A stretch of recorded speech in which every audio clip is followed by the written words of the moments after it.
नमस्कार। Class 11 accountancy. हमने अपनी लास्ट क्लास में एक न्यूमेरिकल क्वेश्चन से स्टार्ट किया था, जिससे रिलेटेड हमने कुछ दो ट्रांजैक्शन पूरे कर लिए थे और जहां हमने दो फर्स्ट वाले ट्रांजैक्शंस को थोड़ा समझने की कोशिश करी थी, डिस्काउंट के पॉइंट को समझाया था। नेक्स्ट अगला ट्रांजैक्शन आता है, सुशील को माल बेचा। देखिए, जब भी आप किसी को माल बेच रहे हो, सिंपल सी एंट्री होती है आपके पाने वाले को डेबिट करो। माल जा रहा है मतलब कैश क्रेडिट होगा आपका, सॉरी सेल्स क्रेडिट होगा। एंट्री करेंगे हम जुलाई 8, सॉरी जुलाई 4। एंट्री है आपके पास जुलाई 4, अमाउंट 20,000। लिखेंगे हम उसमें जुलाई 4। बड़े ही ध्यान से समझिएगा, फॉर्मेट थोड़ा सा बढ़ा लेते हैं, उसके बाद हम ट्रांजेक्शन्स को लिखना स्टार्ट करते हैं।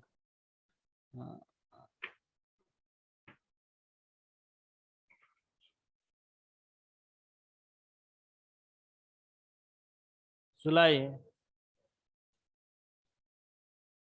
4,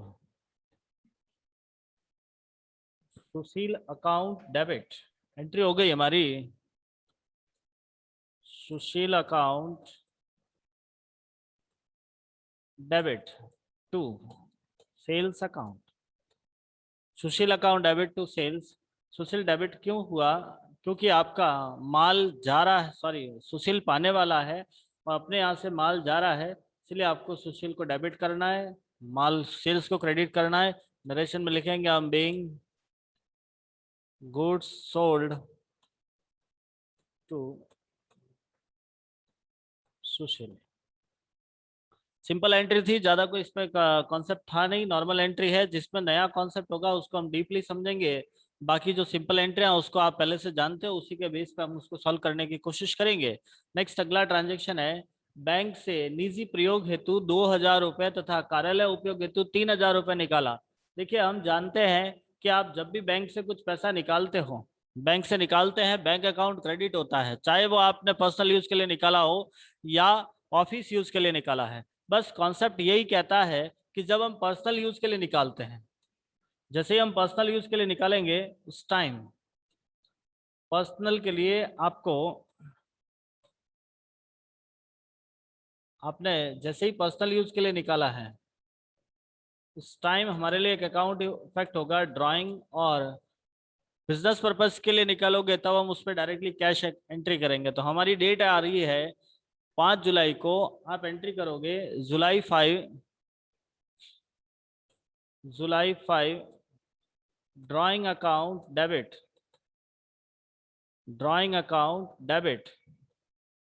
cash account debit to bank. देखो, ड्राइंग डेबिट क्यों हुआ? क्योंकि आपने पर्सनल यूज के लिए पैसा निकाला है। ड्राइंग इसलिए डेबिट हो रहा है क्योंकि आपने पर्सनल यूज के लिए पैसा निकाला है, और आपका कैश डेबिट इसलिए हुआ क्योंकि हमने बैंक से पैसा निकाला है, मतलब हमारे पास पैसा आ रहा है। जब भी हम कैश रिसीव करते हैं, कैश अकाउंट डेबिट करेंगे, कैश आप पेमेंट करोगे, कैश अकाउंट क्रेडिट होता है। तो हमारे यहाँ पे बैंक से पैसा निकल रहा है, मतलब बैंक अकाउंट क्रेडिट होगा, बैंक देने वाली है, कैश आ रही है। बैंक से आप पैसा निकालते हो तो कैश रिसीव होती है, कैश आ रही है, और जो वस्तु व्यापार में आती है उसे हम डेबिट करेंगे। हम यहाँ पे इसका नरेशन लिखेंगे, बीइंग कैश विथड्रॉ। विथड्रॉ का मतलब होता है निकालना। Being cash withdraw from bank for personal use and office use. आपने दोनों के लिए निकाला है, personal use and office use. ठीक है, ये आपकी एंट्री हो गई, being cash withdraw for personal use and office use. Any doubt? Entry में कोई समस्या है? नरेशन भरेंगे इसका, तो अमाउंट देखना है हमारे पास। इसका अमाउंट आ रहा है, आपने बैंक से 2,000 रुपये पर्सनल के लिए निकाला, 3,000 रुपये आपने ऑफिस के लिए निकाला है। तो ड्राइंग में आ गया 2,000, 3,000, टोटल बैंक से आपका अमाउंट आ गया 5,000 रुपये। Any doubt? यदि कोई बेटा डाउट है तो आप तुरंत बता दीजिएगा, जब तक आप बोलोगे नहीं तब तक समझ में नहीं आएगा। नेक्स्ट अगला ट्रांजैक्शन, जैसे ही कोई नया कॉन्सेप्ट आएगा मैं आपको बता दूंगा। देखिए, सुशील से चेक प्राप्त किया, और जब भी हम चेक प्राप्त करते हैं, प्राप्त करने की सिचुएशन में आपको याद होगा हमने एक कॉन्सेप्ट क्लियर किया था कि जब आप चेक प्राप्त करो उस टाइम आपको ये देखना होता है चेक उसी दिन बैंक में जमा कराया या नहीं कराया। हमेशा याद रखिएगा, जब भी आप चेक प्राप्त करो उस दिन आपको पहले ये चेक करना है कि आपने चेक बैंक में जमा कराया है या नहीं कराया है। यदि आपने चेक बैंक में जमा करा लिया, सेम डे बैंक में जमा करा लिया, उस कंडीशन में आपको बैंक अकाउंट डेबिट करना है, और यदि सेम डे नहीं कराया है तो कैश अकाउंट डेबिट करना है। जुलाई 8 जुलाई को एंट्री करोगे आप, cash account debit to Sushil. Cash account debit क्यों हुआ? क्योंकि आपने चेक तो रिसीव किया है बट सेम डे बैंक में डिपॉजिट नहीं कराया है, वही चेक आपके अगले दिन जमा हुआ है। तो हम यहाँ पे एंट्री करेंगे 8 जुलाई को, cash account debit to Sushil, amount होगा आपका 20,000। आपने 20,000 का चेक रिसीव किया है तो 20,000 अमाउंट लिखेंगे, और नरेशन में दिखाओगे आप being cheque received, check received from Sushil but not sent to bank on same day। लेकिन हमने उस चेक को उसी दिन बैंक में नहीं भेजा है। Any doubt? Cheque received but not sent to bank on same day, मतलब आपने चेक रिसीव तो कर लिया लेकिन बैंक में उसी दिन नहीं भेजा था। तो हमारी एंट्री हो गई cash account debit to Sushil to bank. Next आगे बढ़ते हैं, अगली ट्रांजेक्शन करेंगे। उससे पहले ये एंट्री समझ में आ गई आपको? बेटा यस या नो में आंसर दीजिए, उसके बाद आगे बढ़ेंगे। जब तक आपका आंसर नहीं आएगा मैं आगे नहीं बढ़ूंगा। Yes sir. पक्का सबको समझ में आया? आपको मैंने कल भी कहा था, आज फिर क्या देता हूँ, एंट्रियों को साथ का साथ लिखना है, समझना है। चलिए नेक्स्ट ट्रांजेक्शन देखते हैं। अगला ट्रांजेक्शन आपका आएगा, सुशील का चेक बैंक में जमा कराया। जो हमने चेक सुशील से रिसीव किया था उसी चेक को आप बैंक में भेज रहे हो, और जब भी इस चेक को बाद में बैंक में भेजोगे, जैसे रिसीव किया उस टाइम तो आपने उसके बाद में आप जब बैंक में भेज रहे हो उस कंडीशन में आप एंट्री करोगे। 10 जुलाई की एंट्री है आपकी, लिखोगे यहाँ पे जुलाई 10, bank account debit, bank account debit to cash account. Bank debit इसीलिए हुआ क्योंकि आपका चेक बैंक में जमा हो रहा है, और जब बैंक में जमा हो रहा मतलब बैंक आपकी पाने वाली है, इसीलिए आपको एंट्री करनी है bank account debit to cash account. Narration में लिखेंगे हम being Sushil cheque, Sushil cheque deposited into bank.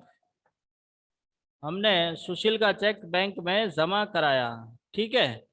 जब भी आप जमा कराओगे एंट्री हो जाएगी bank account debit to cash being Sushil cheque deposited into bank.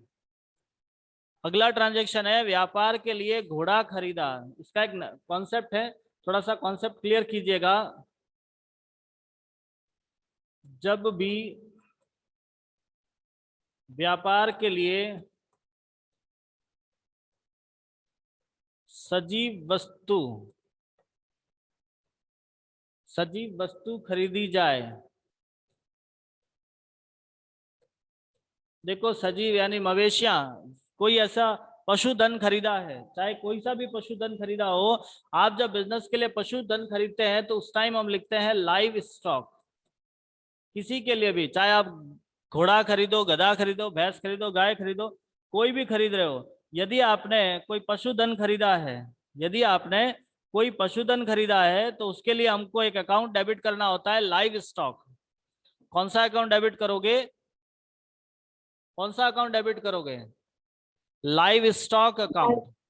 Live stock, चाहे वो घोड़ा है, गधा है, कुत्ता है, बकरी है, कोई भी खरीदा हो, सजीव है, मतलब आपको लिखना है लाइव स्टॉक अकाउंट डेबिट। हम यहाँ पे एंट्री करेंगे 12 जुलाई को 15,000 रुपए में आपने एक घोड़ा खरीदा है, एंट्री करेंगे जुलाई 12 livestock account debit to. अब हमने इसका पैसा कैसे दिया है, कैश में दिया या चेक से दिया है, तो आपको बहुत ही क्लियर लिखा हुआ है, चेक द्वारा भुगतान किया, व्यापार के लिए घोड़ा खरीदा तथा चेक द्वारा भुगतान किया। और जब भी हम चेक से पेमेंट करते हैं कौन सा अकाउंट क्रेडिट होगा, आप चेक से पेमेंट करोगे कौन सा अकाउंट क्रेडिट होगा, बैंक अकाउंट। बहुत बढ़िया, वेरी नाइस, बैंक अकाउंट। हम एंट्री करेंगे टू बैंक अकाउंट। हमने 15,000 का अमाउंट पेमेंट किया है बैंक से, नरेशन लिखोगे आप, बीइंग ए हॉर्स, बीइंग, अब डायरेक्टली लिख दो, being a live stock purchase, हमने एक लाइव स्टॉक परचेज किया है। एनी डाउट, ये एंट्री समझ में आ गई आपको? बेटा यस या नो में जवाब दीजिए ताकि आपको समझ में आए, हमें भी कॉन्फिडेंस क्रिएट होगा हमारा भी। Yes sir. चलिए नेक्स्ट आगे बढ़ते हैं। अगला ट्रांजैक्शन आपको लिखा है बैंक में जमा कराए, आपने बैंक में जमा कराया है, आप बैंक में पैसा जमा करा रहे हो। जब भी हम बैंक में जमा कराते हैं कौन सा अकाउंट डेबिट होगा, बोलिए फटाफट। 15 जुलाई की एंट्री है, जब हम बैंक में जमा कराते हैं कौन सा अकाउंट डेबिट करते हैं, जुलाई 15 बैंक अकाउंट डेबिट, बैंक से निकालते हैं तो बैंक अकाउंट क्रेडिट होता है, बैंक में जमा कराते हैं तो एंट्री हो गई बैंक अकाउंट डेबिट टू, क्या जमा कराया आपने, कैश, तो एंट्री हो जाएगी bank account debit to cash. Amount है आपका 20,000, हम अमाउंट लिखेंगे 20,000, नरेशन में होगा being cash deposited into bank, bank cash deposited into bank, ये आपका बैंक में जमा हो गया। नेक्स्ट अगला ट्रांजैक्शन देखते हैं, सुनील से माल खरीदा, क्या एंट्री करोगे इसकी, सुनील से माल खरीदा, चलिए बेटा एंट्री बताइए इसकी, क्या एंट्री करोगे, फटाफट बोलना है। सुनील से माल खरीदा, कौन सा अकाउंट डेबिट होगा, कौन बताएगा, जस्ट फास्ट। सुनील से माल खरीदा, कौन सा अकाउंट डेबिट होगा, कौन कौन जुड़े हुए अपने साथ में, दुर्गा जी, अर्पिता जी, पायल जी, रानी जी, संतोष जी, सारिका जी, व्रतिका जी, लगभग सारे स्टूडेंट जुड़े हुए अपने साथ में। जस्ट फास्ट रिप्लाई में which account debited in this entry, आपने माल खरीदा है, जब भी हम माल खरीदते हैं कौन सा अकाउंट डेबिट करते हैं, जब तक आप बोलोगे नहीं मैं आगे नहीं बढ़ूंगा आज। कौन सा account, purchase account, very nice, बहुत बढ़िया। कौन सा अकाउंट डेबिट होगा, परचेज अकाउंट। हाँ एंट्री है आपकी 17 जुलाई की, जुलाई 17 परचेज अकाउंट डेबिट, क्रेडिट कौन सा होगा, टू, किसको क्रेडिट करोगे, आपने सुनील से माल खरीदा है, आपका ये ट्रांजैक्शन करवा रहे हैं हम, सुनील से माल खरीदा, कौन सा अकाउंट क्रेडिट करोगे, परचेज अकाउंट डेबिट टू, किसको करोगे क्रेडिट, किसको करोगे, बोलो बेटा बोलो फटाफट, रतिका जी, संतोष जी, पायल जी, just fast give me reply which account credited in this transaction, here we are purchasing goods from Sunil, so our entry is purchase account debit to Sunil, cash नहीं आएगा बेटा, सुनील आएगा, कैश तो कहीं दिया हुआ भी नहीं है, कैश कब आता है, जब यहाँ पे कैश लिखा हो, आपने तो उधार खरीदा है, सुनील का नाम दिया हुआ है, तो ऐसी कंडीशन में हमारी एंट्री हो गई purchase account debit to Sunil, Sunil credit इसीलिए होगा क्योंकि सुनील आपका देने वाला है, हम एंट्री करेंगे purchase account debit to Sunil. आया समझ में? अमाउंट है आपका 40,000, बड़े ही ध्यान से समझना है। नेक्स्ट नरेशन लिखोगे, being goods purchased from Sunil. Sunil. Next आगे वाला ट्रांजेक्शन देखेंगे। अगला ट्रांजेक्शन है आपके पास में, ये बेटा एंट्रिया मेरे साथ की साथ क्लास वर्क में करना है, आपको लिखना है साथ के साथ। आगे लिखा रामनाथ को माल बेचा, क्या एंट्री करोगे इसकी? रामनाथ को माल बेचा 30,000 रुपए, क्या एंट्री करोगे? 19 जुलाई, कौन सा खाता डेबिट करोगे? फटाफट बोलो। जुलाई 19, कौन सा अकाउंट डेबिट होगा? रामनाथ को माल बेचा है, बोलो रे। Sales account. Sales account. Sales account debit नहीं होता बेटा, कभी डेबिट नहीं होता, वो क्रेडिट होता है। माल जा रहा है, सेल्स क्रेडिट होगा। डेबिट कौन सा अकाउंट होगा? डेबिट कौन सा अकाउंट होगा? आपने माल बेचा है, किसको माल बेचा है? इस ट्रांजेक्शन को देखो, आपने माल किसको बेचा है? रामनाथ को। तो रामनाथ पाने वाला हुआ, देने वाला हुआ? पाने वाला। पाने वाला। तो आपका कौन सा अकाउंट डेबिट होगा? रामनाथ। रामनाथ एक पर्सनल अकाउंट है, डेबिट करोगे Ramnath account debit. Ramnath account debit to sales, माल जा रहा है तो टू सेल्स लिखोगे। नरेशन में लिखना है being goods sold to Ramnath. प्रयास करो बेटा, प्रयास करो, जब तक आप लोग ट्राई नहीं करोगे समझ में कम आएगा। आपको मेरे साथ की साथ ये सारे ट्रांजेक्शन्स लिखने हैं, सारी एंट्रियां आपको करनी है, इस बात का स्पेशली ध्यान रहे। नेक्स्ट अगला ट्रांजेक्शन देखते हैं। आगे लिखा रामनाथ से पूर्ण भुगतान में 28,000 रुपए का चेक प्राप्त हुआ, उसी दिन बैंक में जमा कराया। देखो पूर्ण भुगतान, पूर्ण भुगतान का मतलब होता है अब आप उसके कोई पैसा नहीं मांग रहे। जैसे ही आपका फुली सेटलमेंट आ जाता है, इसका मतलब उसने जितना पैसा दे दिया उसमें आपको पूरा सेटल करना होगा। अब फ्यूचर में आप उसके कोई पैसा नहीं मांग रहे हो। इसका मतलब आप मुझे बताओ रामनाथ के कितना पैसा मांग रहे थे?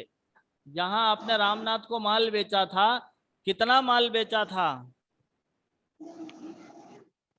30,000 का। और उसने कितने रुपए का चेक दिया है? 28,000 रुपए का। उसने चेक कम दिया ज्यादा दिया? कम दिया। कम दिया। तो जो कम दिया उसे हम बोलते हैं डिस्काउंट। जो उसने कम दिया है उसे क्या कहेंगे? डिस्काउंट। डिस्काउंट। आया समझ में? इसके लिए हम एंट्री करेंगे। देखो इसने चेक दिया है और चेक उसी दिन आपने बैंक में जमा करा लिया है, तो हमारे यहाँ पे अकाउंट इफेक्ट होगा बैंक अकाउंट। हम एंट्री करेंगे 20 जुलाई को, जुलाई 20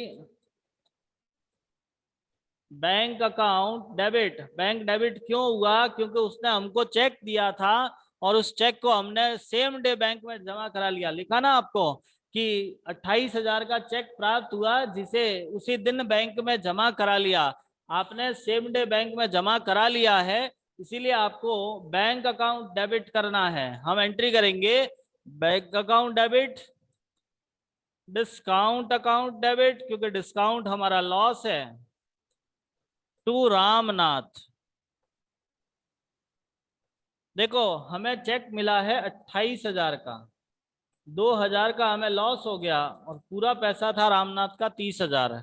नरेशन लिखेंगे being cheque received from Ramnath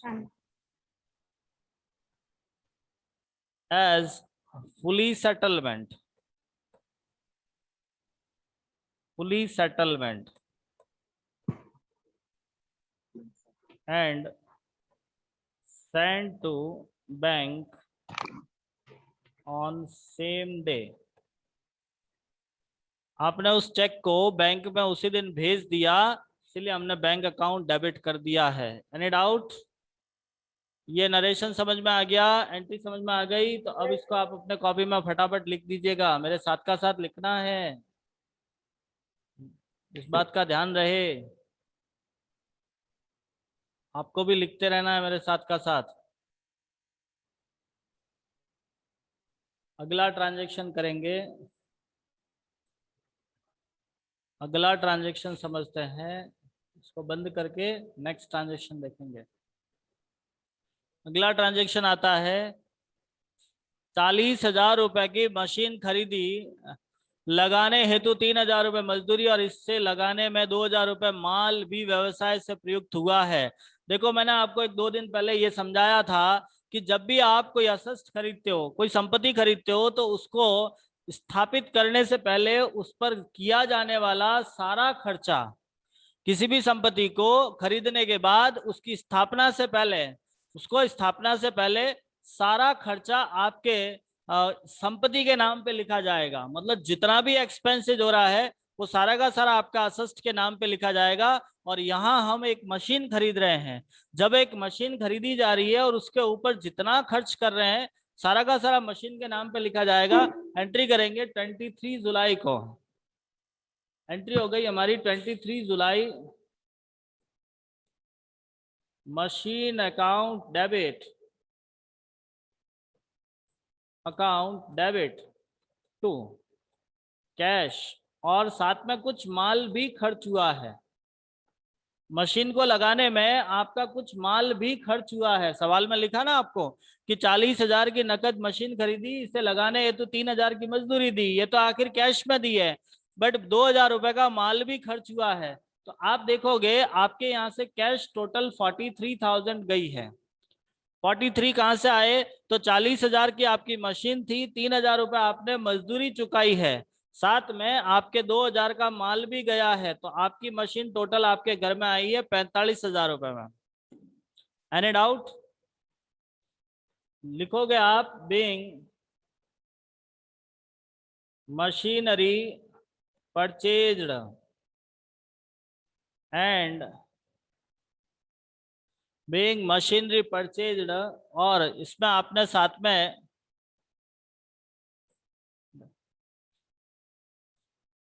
wages paid, machinery purchase, machinery purchased and wages paid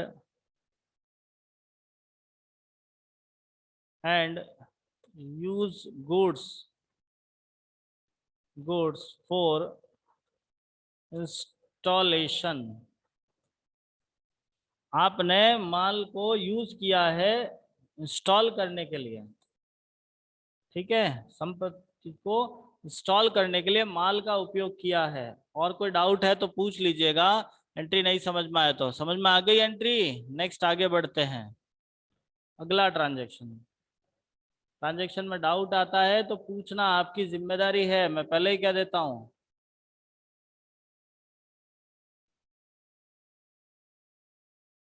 next transaction आएगा स्टेशनरी खरीदी, चेक से भुगतान किया।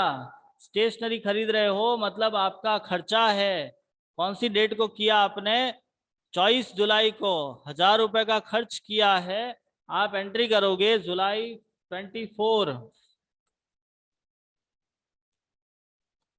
Stationery account debit to bank account. यहां आप बैंक से पेमेंट कर रहे हो, आप यहां पर बैंक से चेक से पेमेंट किया है, इसीलिए आपको लिखना है stationery account debit to bank, amount आपका 1,000 रुपए। नरेशन लिखोगे being stationery paid for by cheque, stationery paid by cheque, stationery paid by cheque, आपने चेक से पेमेंट कर दिया। नेक्स्ट अगला ट्रांजैक्शन समझ में आ रहा है आप लोगों को? पायल जी, रानी जी, संतोष जी, सारिका जी, रतिका जी, यस सर, यस सर। चलिए, जहां समझ नहीं आए वहां पूछ लीजिएगा बेटा। नेक्स्ट अगला ट्रांजेक्शन देखते हैं। राधे श्याम से 20,000 रुपए का माल का आदेश प्राप्त हुआ।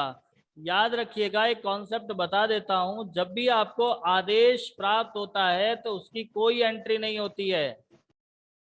कहीं प्रश्न में लिख दिया जाए आदेश प्राप्त हुआ तो उसकी कोई एंट्री नहीं करनी, नो एंट्री। उसके लिए हम क्या लिखते हैं? नो एंट्री, कोई एंट्री नहीं करते हम। आदेश प्राप्त करने की कोई एंट्री नहीं होती है। लेकिन आदेश के साथ यदि आपने कोई एडवांस रिसीव किया है तो उसकी एंट्री करनी पड़ेगी। तो यहां हमने राधे श्याम से 20,000 का ऑर्डर रिसीव किया था जिसकी कोई एंट्री नहीं करेंगे, बट साथ में 15,000 रुपए एडवांस रिसीव किया है। आपने 15,000 एडवांस रिसीव किया है। आखिर एडवांस कैश में आता है, तो हमने जो कैश रिसीव करी है उसकी एंट्री करेंगे हम यहाँ एंट्री करेंगे 27 जुलाई को, जुलाई 27 कैश अकाउंट डेबिट, क्योंकि कैश आ रही है, आपने कैश रिसीव करी मतलब कैश आ रही है। एंट्री करेंगे cash account debit to Radhe Shyam, Radhe Shyam, cash account debit to Radhe Shyam. 15,000 रुपए आपने रिसीव किया है। नरेशन में लिखोगे being cash received from Radhe Shyam as advance, as advance, आपने एडवांस में राधे श्याम से रिसीव कर लिया है। Any doubt? नेक्स्ट आगे वाला ट्रांजैक्शन समझते हैं, सेम इसी से रिलेटेड है। आपको लिखा है आदेश की पूर्ति राधे श्याम को कर लिया। अब उस बंदे ने आपको आदेश दिया था माल खरीदने के लिए, हम उसे माल भेज देंगे, मतलब हम उसे माल बेच रहे हैं 28 जुलाई को। आप एंट्री करोगे 28 जुलाई, जुलाई 28 को आपको ट्रांजैक्शन लिखना है Radhe Shyam account debit to sales, जुलाई 28 Radhe Shyam account, Radhe Shyam account debit, Radhe Shyam account debit to sales account. उसने माल खरीदने के लिए आपको ऑर्डर किया था 20,000 रुपए का, तो हमने उसको माल बेच दिया 20,000 का। तो ये कुछ ट्रांजेक्शन्स थे। आई होप आपको समझ में आया होगा। बाकी आपका टाइम हो चुका है क्लास का, इसीलिए इससे आगे वाला सवाल हम नेक्स्ट अगली क्लास में करेंगे। फिलहाल आपको यहाँ तक के सारे सवाल, सारी एंट्री अपनी नोटबुक में लिखना है। नहीं समझ में आया तो आप बता दीजिएगा। धन्यवाद।